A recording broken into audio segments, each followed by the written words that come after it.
We'll start with some kirtan. Jaya Radha Madhava Kunja Bihari, Jaya Radha Madhava Kunja Bihari, Jaya Gopi Janavallabha Girivaradari, Jaya Gopi Vallabha Girivaradari, Yashodanandana Brajajana Ranjana, Yashodanandana Brajajana Ranjana, Yamuna Tira Vanachari, Yamuna Tira Vanachari, Jaya Radha Madhava Kunja Bihari, Jaya Radha Madhava Kunja Bihari, Jaya Gopijana Vallabha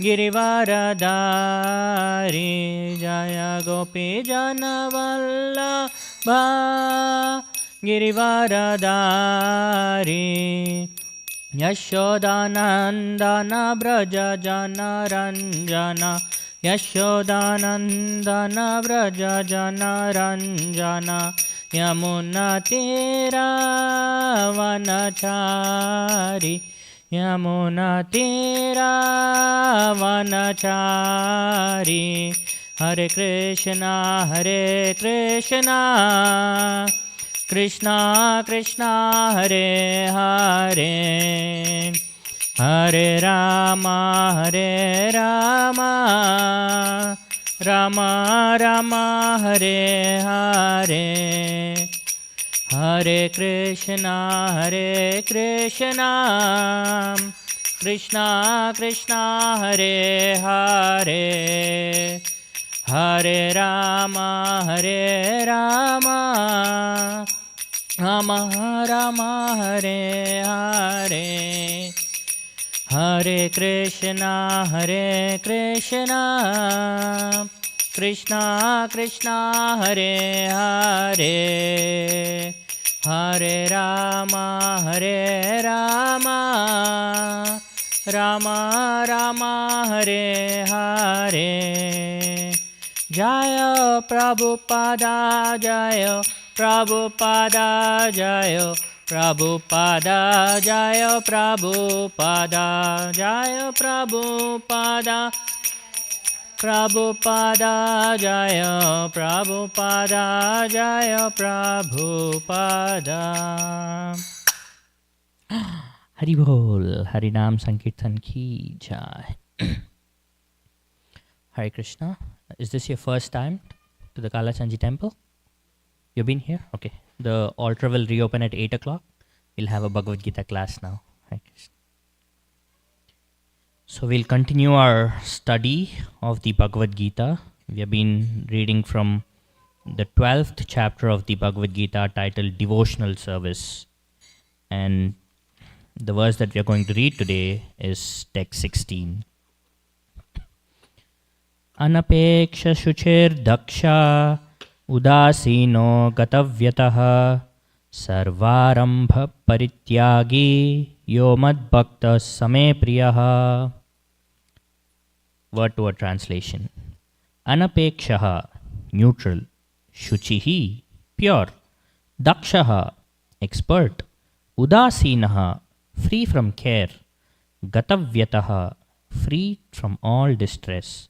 Sarva arambha, of all endeavors. Parityagi, renouncer. Yaha, anyone who. Madbhaktaha, my devotee.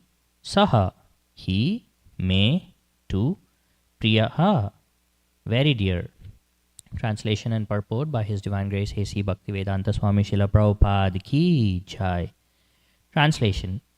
My devotee who is not dependent on the ordinary course of activities, who is pure, expert, without cares, free from all pains, and not striving for some result, is very dear to me. Purport: money may be offered to a devotee, but he should not struggle to acquire it. If automatically, by the grace of the Supreme, money comes to him, he is not agitated. Naturally, a devotee takes a bath at least twice in a day and rises early in the morning for devotional service. Thus, he is naturally clean both inwardly and outwardly. A devotee is always expert because he fully knows the essence of all activities of life and he is convinced of the authoritative scriptures. A devotee never takes the part of a particular party. Therefore, he is carefree. He is never pained because he is free from all designations. He knows that his body is a designation. So if there are some bodily pains, he is free. The pure devotee does not endeavor for anything which is against the principles of devotional service. For example, constructing a big building requires great energy, and a devotee does not take to such business if it does not benefit him by advancing his devotional service. He may construct a temple for the Lord, for that he may take all kinds of anxiety, but he does not construct a big house for his personal relations. Hare Krishna. Let's say our Mangalacharan prayers. Om Ajnanantimirandasya Jnananjanashalakaya Chakshurunmilitam Yena Tasmai Shri Gurave Namaha. Shri Chaitanya Manobhishtam Stapitam Yena Bhutale Swayam Rupa Kadamahyam Dadati Swapadantikam Vandeham Shri Guru Shri Yuta Padakamalam Shri Gurun Vaishnavamsha Shri Rupam Sagrajatam Sahagana Raghunathanvitam Tam Sajivam Sadvaitam Savadutam Parijana Sahitam Krishna Chaitanya Devam Shri Radha Krishna Padan Sahagana Lalita Shri Vishakhanvitamsha He Krishna Karuna Sindho Dinabandho Jagatpate Gopesha Gopika Kanta Radha Kanta Namostute Tapta Kanchana Gaurangi Radhe Vrindavaneshwari Vrishabhanu Sute Devi Pranamami Haripriye Vancha Kalpatarubhyascha Kripa Sindhubhye Vacha Patitanam Pavanebhyo Vaishnavebhyo Namo Namaha. Jai Shri Krishna Chaitanya Prabhu Nityananda Shri Advaita Gadadara Shivasadi Gaur Bhaktavrinda. Hare Krishna Krishna Krishna Hare Hare Hare Rama Rama Rama Hare Hare. Namo Om Vishnupadaya Krishna Preshtaya Bhutale Srimate Bhaktivedanta Swaminiti Namine. Namaste Saraswate Deve Gauravani Pracharine Nirvisesha Shunyavadi Paschatya Deshatarine. Om Namo Bhagavate Vasudevaya. Om Namo Bhagavate Vasudevaya. Om Namo Bhagavate Vasudevaya. Hare Krishna. So let's go into today's discussion. But before we start talking about today's verse, I would like to give a small recap of what's been happening. So the 12th chapter is titled Devotional Service, and from verses 13 until the end of this chapter, Krishna is describing all the qualities that is very dear to him, that are present in pure devotees and that are an ideal for aspiring devotees. So we saw from verse 13 and 14 that Krishna has enumerated 10 different qualities in these two verses, verses 13 and 14. We'll just do a small, quick recap of these qualities. Krishna says, one who is not envious, kind to all living entities, who does not think himself a proprietor, who is free from false ego, who is equal in both happiness and distress, who is tolerant, who is always satisfied, self-controlled, engaged in devotional service with determination, his mind and intelligence fixed on Krishna. So these are the 10 qualities that Krishna says are the qualities of a pure devotee. And if someone has these qualities, they are very dear to Krishna. And then in verse 15, the previous verse, Krishna is going to repeat one quality. So this quality is really important. So in verse 15, he describes three qualities. He says, one, who is not put into difficulty by anyone, and by whom no one is put into difficulty. And then Krishna says, one, who is equipoised, equal in both happiness and distress, fear and anxiety. So this quality of someone who is both equal in happiness and distress is an important quality, because Krishna is reiterating it twice in immediate verses.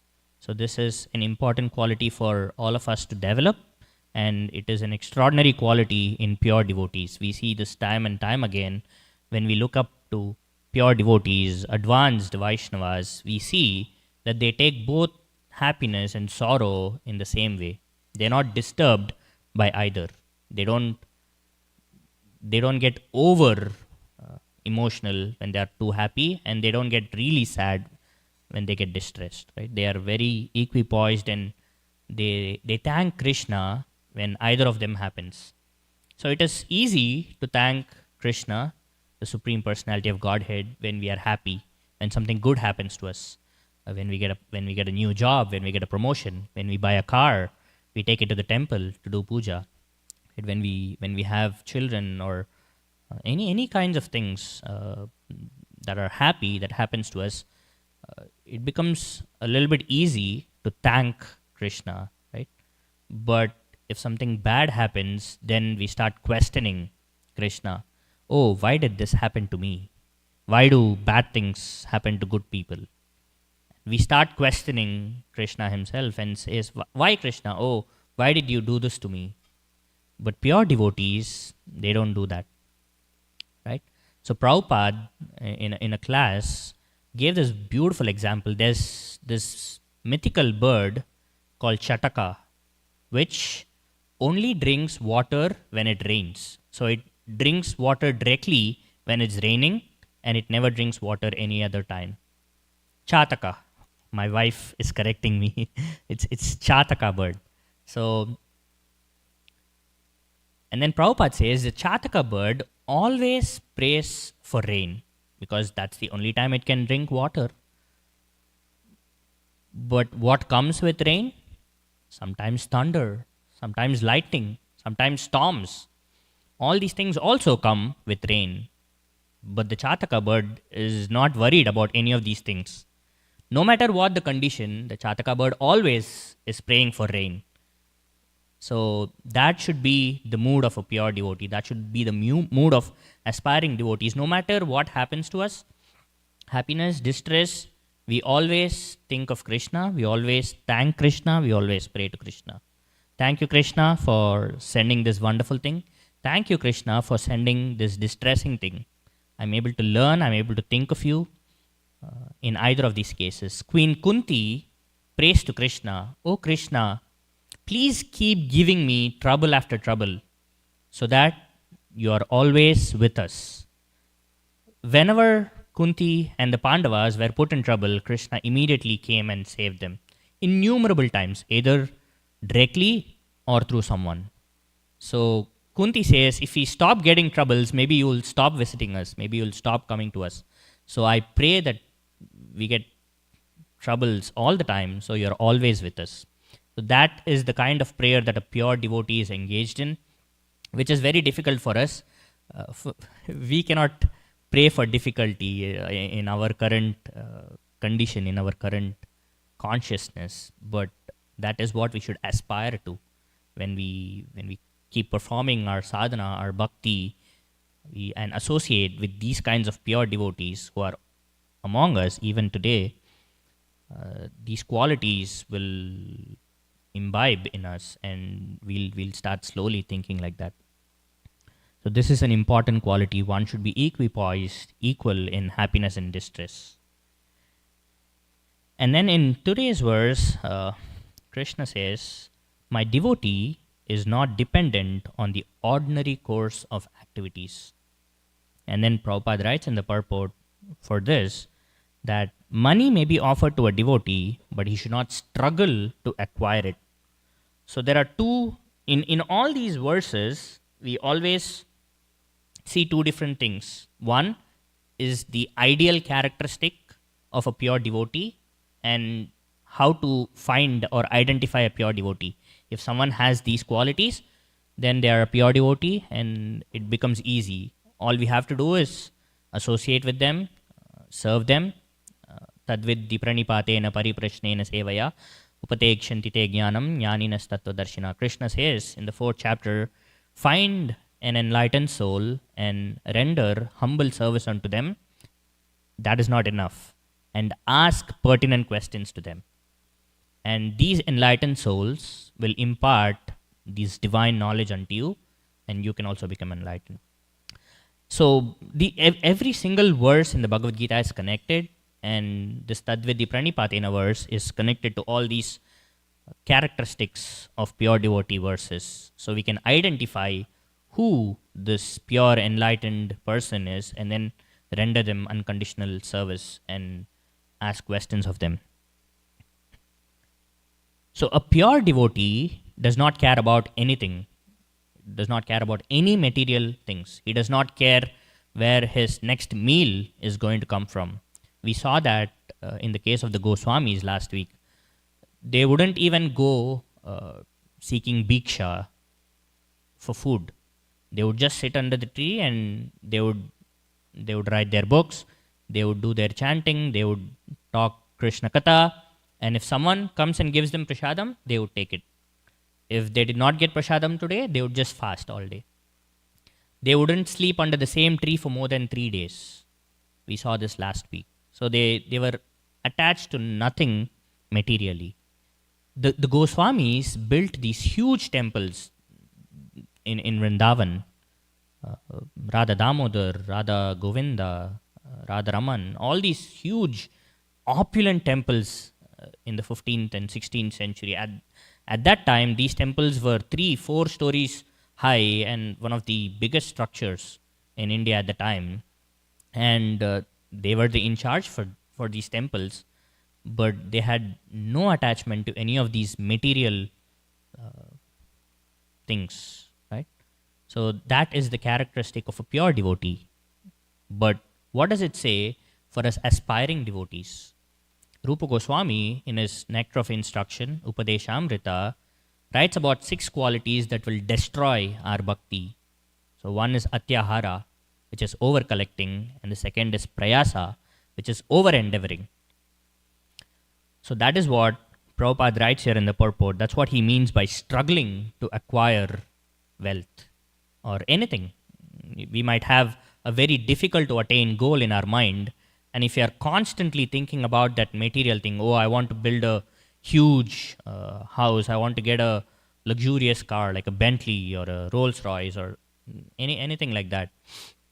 I want to always keep updating my phone every year. I want to get a new laptop every 2 years. So many examples of us struggling and over-endeavoring and over-collecting. But how do we know what is real effort and what is over-endeavoring? Right? There's a very simple yardstick. If any of these efforts, struggles are stopping you from engaging in your daily bhakti, daily sadhana, then it is over-endeavoring. But if you're able to chant your rounds, if you're able to go to the temple regularly, if you're able to read the shastras frequently, and you're still able to pursue all of this, then Prabhupada says in the last part, a devotee may engage in any kind of anxiety to build a huge temple for Krishna, to do anything in the service of Krishna, right? And anything can be Krishnaized. We saw this in the 11th chapter. Every single thing that you do can be Krishnaized. You can engage in any kind of struggle, in any kind of endeavor, but as long as you submit the results of these endeavors to Krishna, then they all become transcendental. They are no longer material. If you buy a huge house, but you have a big basement and you convert it into a small temple and have regular programs where you invite devotees and you have katha and kirtan and prasadam, then it makes sense. Then that whole house, the whole endeavor becomes transcendental. It's not prayasa or atyahara anymore. Similarly, you buy a nice car, but you take Jagannath to his Rath for Rath Yatra, then it becomes a very transcendental car. So every single thing that we do, you can have a very nice job. We see all these AI jobs paying in the hundreds of thousands. OpenAI and Anthropic and all these AI companies are paying millions of dollars to developers and AI engineers and research scientists. You donate a part of your salary to Krishna's service, and then the whole thing becomes transcendental. Every single thing that you do in life, if you have your phone with you and you engage that phone to read about Shastras, we have the Bhagavad Gita, Bhagavatam, Chaitanya Charitamrita, all the books online to read for free, vedabase.io. So you use your phone, laptop, everything, and you read Shastras on it, and the phone, laptop, everything becomes transcendental. So that is how an aspiring devotee, a sadhaka, a practicing devotee should try to engage every single thing that he possesses in the service of Krishna. Then this will also apply to us. The devotee is not independent on the ordinary course of activities. Right? Perfect. And then Krishna says, a devotee is pure. And Prabhupada describes this purity both in terms of physical purity and determination. Right? Prabhupada says a devotee has to take bath twice a day, in the morning and in the evening. Why in the morning? A devotee has to wake up early, take bath, and go to Mangalarti. Mangalarti starts at 4:30. It's the first arti of the day. So a pure devotee is eager to go to Mangalarti every day. An aspiring devotee might feel, although they might want to go to Mangalarti, but they don't jump out of bed with joy and enthusiasm to think, oh, I'm going to go to Mangalarti, I'm going to take darshan of Radha Kalachandji as soon as they give their first darshan. So there's this wonderful devotee, Radheshyam Prabhu in Pune. He's the temple president of the Pune temple. And he's been practicing Krishna consciousness for 30, 40 years, maybe. And I've heard that in these 30 or 40 years, he has missed Mangalarti maybe 1 day or 2 days where he was physically not able to get out of his bed.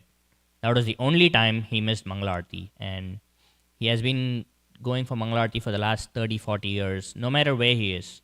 If he's traveling, he would do his program in the flight, in the train, in the bus, wherever he was. And if he was at a temple, he would never miss Mangalarti a single day.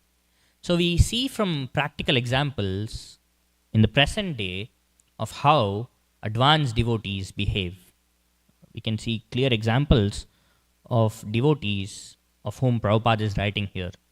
So you have to take bath early in the morning and go to Mangalarti, attend the full morning program, Mangalarti and then Tulsi Arti, Japa, Darshanarti, Bhagavatam class.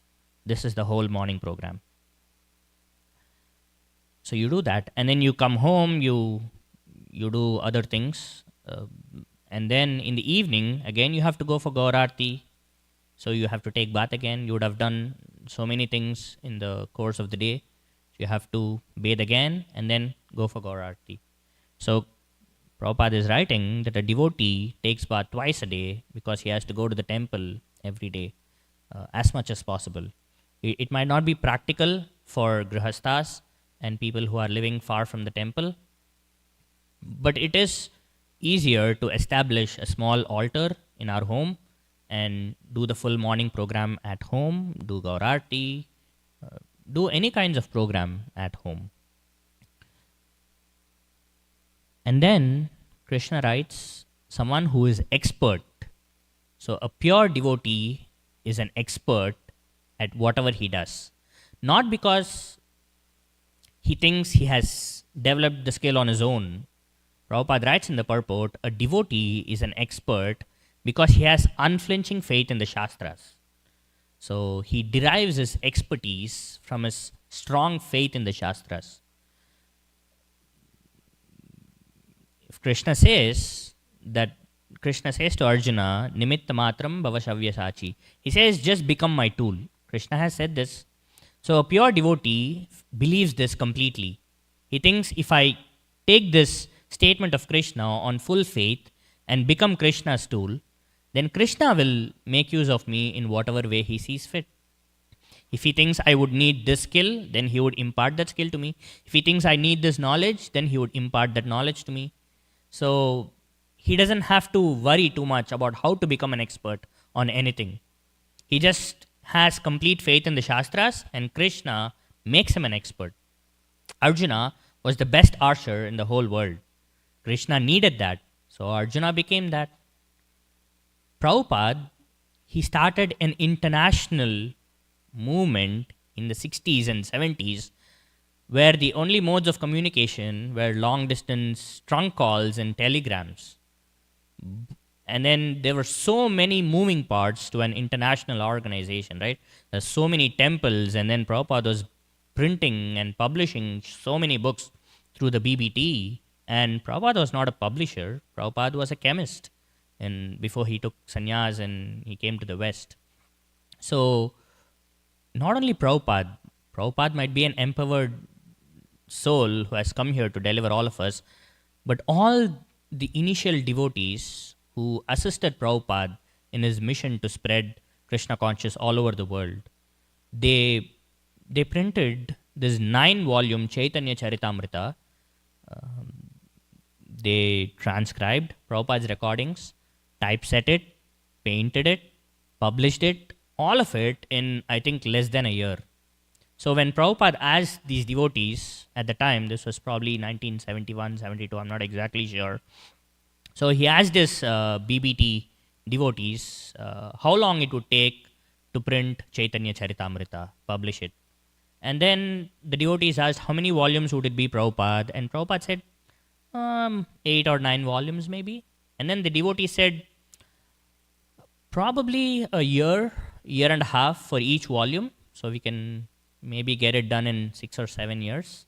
So this was their estimate when Prabhupada asked how long it would take to publish the Chaitanya Charitamrita.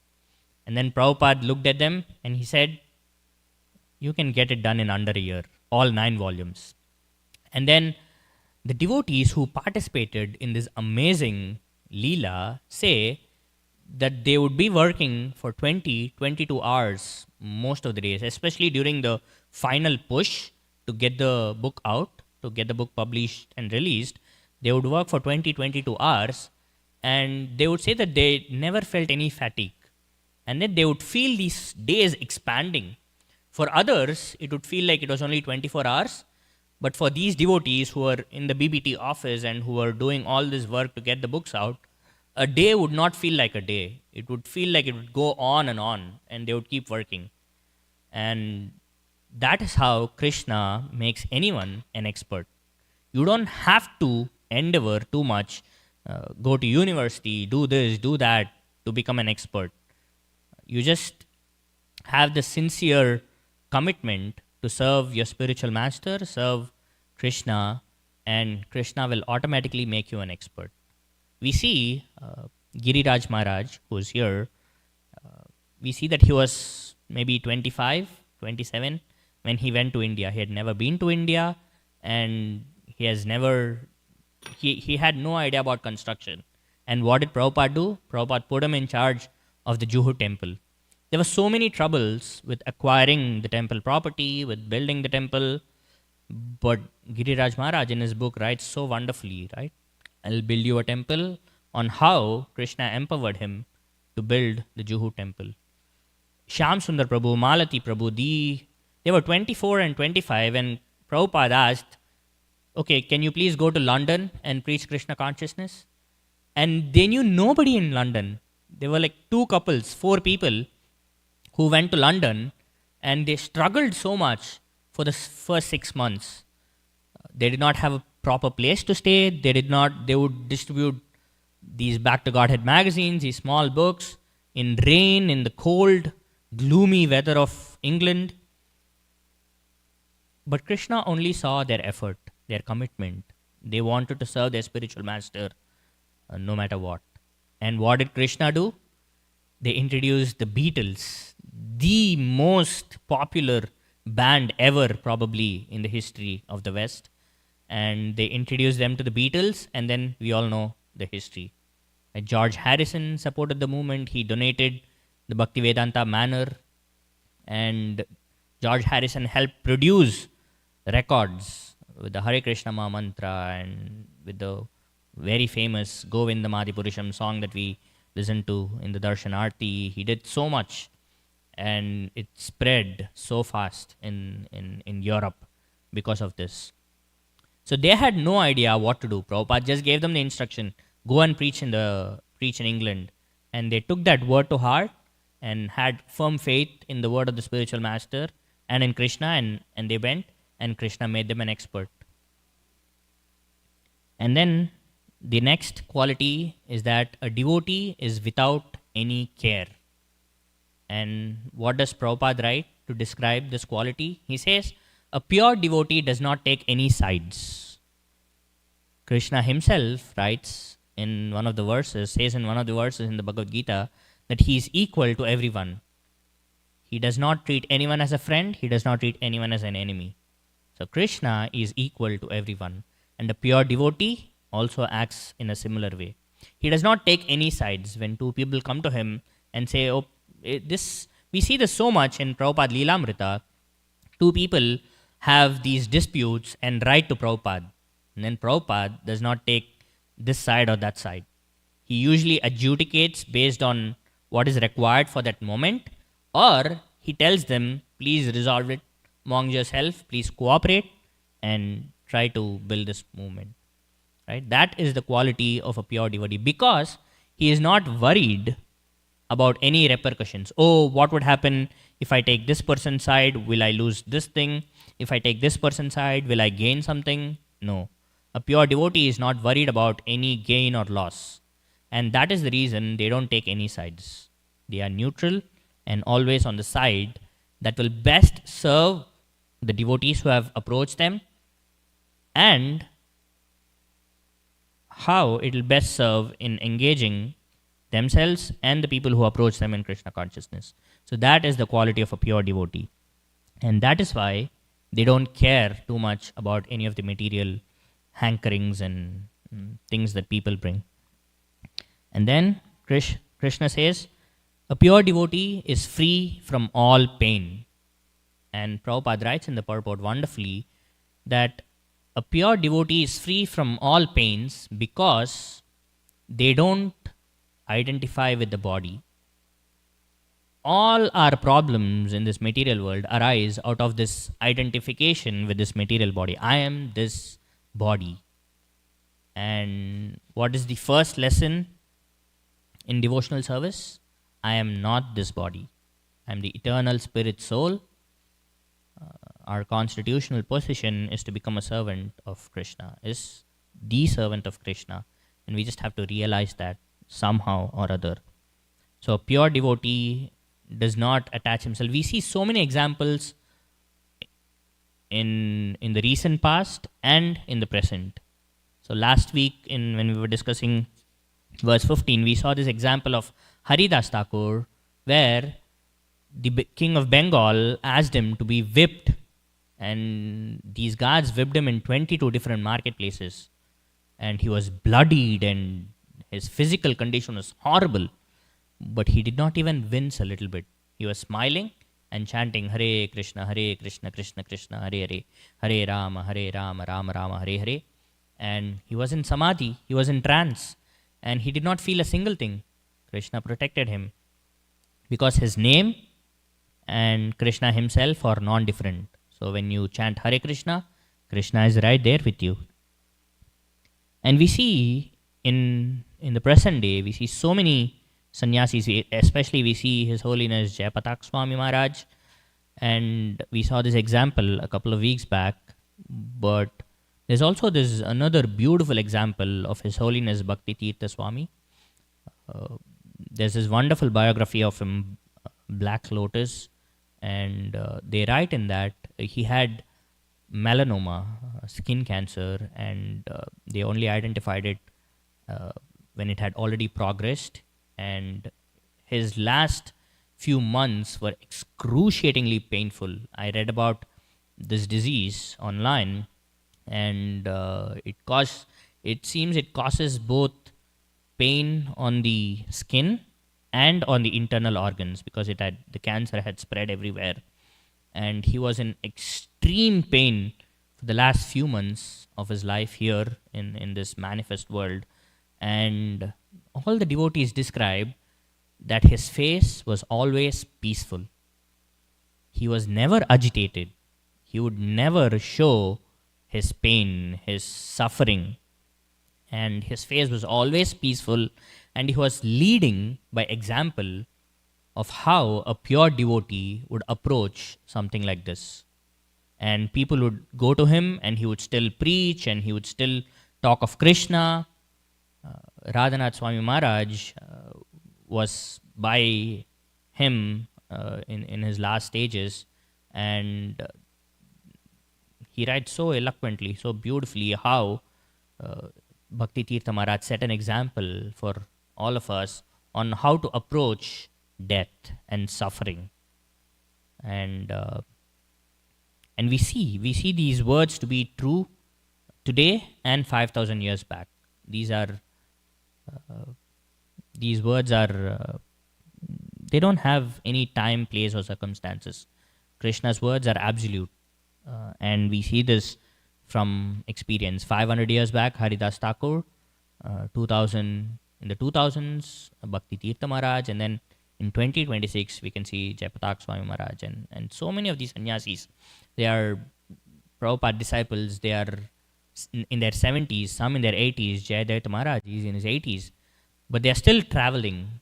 Yes, and I've done a lot of travel in my 20s, and it's exhausting for a 25-year-old in the prime of his youth. And I would rest for a month after coming back from a trip.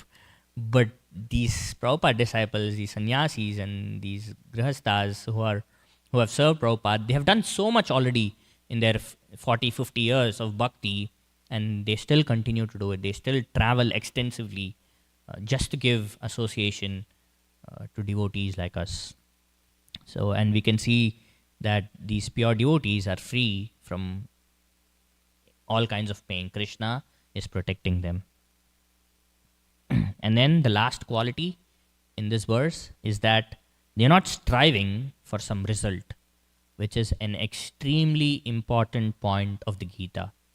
Do any kind of dharmic work, but submit your result to me. That is what Krishna has been saying all along. And we see that pure devotees, they don't worry about the result at all. Prabhupada said to Shyam Sundar Prabhu, which is his biography, Chasing the Rhino, right? You chase the rhino. If you catch it, people will praise you. Oh, this person is so brave and strong. He caught a rhino. And then if you fail, people would say, oh, he made such a difficult endeavor to catch a rhino. What if he failed? It was impossible anyway. So that is the mood of pure devotees. Try anything and everything in the service of Krishna. If Krishna wills it, it will happen. If Krishna doesn't will it, then it won't happen, and you go on to the next thing. And that is constantly the mood of the devotees. So these are the wonderful qualities that we should look to identify in pure devotees so we can associate with them. But as sadhana bhaktas, try to endeavor to emulate by practice these devotees, these qualities slowly, not all at once, not my Siksha Guru in Chennai, uh, who brought me to Krishna consciousness, always used to say this. Bhakti is like climbing stairs, and it doesn't matter how long you stay in a step, stay as long as you want, but try to advance faster, ideally. But try to stay in a step as long as you're comfortable, and take the next step only when you're confident that you would not come back to the previous step. Once you go to the next step, then you should stay there. That should be our mood. Our goal should be to climb the stairs as fast as possible, but only with the confidence that when we go on to the next step, we wouldn't have a reversal. We wouldn't come back to the previous step. So that should be the mood for practicing devotees, and it has really helped me in my devotional service on taking on things that might be too difficult for me, or would have caused me to have a reversal. But there's also a corollary to this. If your spiritual master gives you an instruction which you feel is way beyond your ability, then do not worry. It is an instruction of the spiritual master, and these instructions are empowered by the potency of the spiritual master. And if a pure devotee promises something, Krishna has to implement it. No other go. We had Narsimha Chaturdasi yesterday, and Krishna did not have to come as Narsingadev out of the pillar just to kill Hiranyakashipu. He could have blinked his eyes and Hiranyakashipu would have been blown to pieces. Why did Narsimhadev appear and kill Hiranyakashipu? Because Prahlad Maharaj told Hiranyakashipu that Vishnu is in the pillar. To make the words of the pure devotee true, Narsingadev appeared. That is one of the main reasons. We see this in the Bhagavatam. So Krishna has to fulfill the promises of a pure devotee. We see this in so many ways, where Narada Muni promises that to Nalakuvara and Manigriva that you will be born as trees because you did not have any shame when a sadhu comes. But don't worry, Krishna will come and deliver you. So Krishna had to do the Damodar Leela and get tied to a mortar and pull the mortar as a baby and pull the trees down and deliver Nalakuvara and Manigriva. So if our spiritual master gives us an instruction that comes with a different kind of potency, and it doesn't matter if it's a small thing or a huge thing, it doesn't matter if we are able, if we don't think we have the ability, just blindly put in the effort, and spiritual master and Krishna will make it a resounding success. Okay, that is all I have for now. Any questions, comments, corrections? Okay, wonderful. Srimad Bhagavad Gita ki jai, Srila Prabhupada ki jai, Ananta Koti Vaishnava Vrinda ki jai.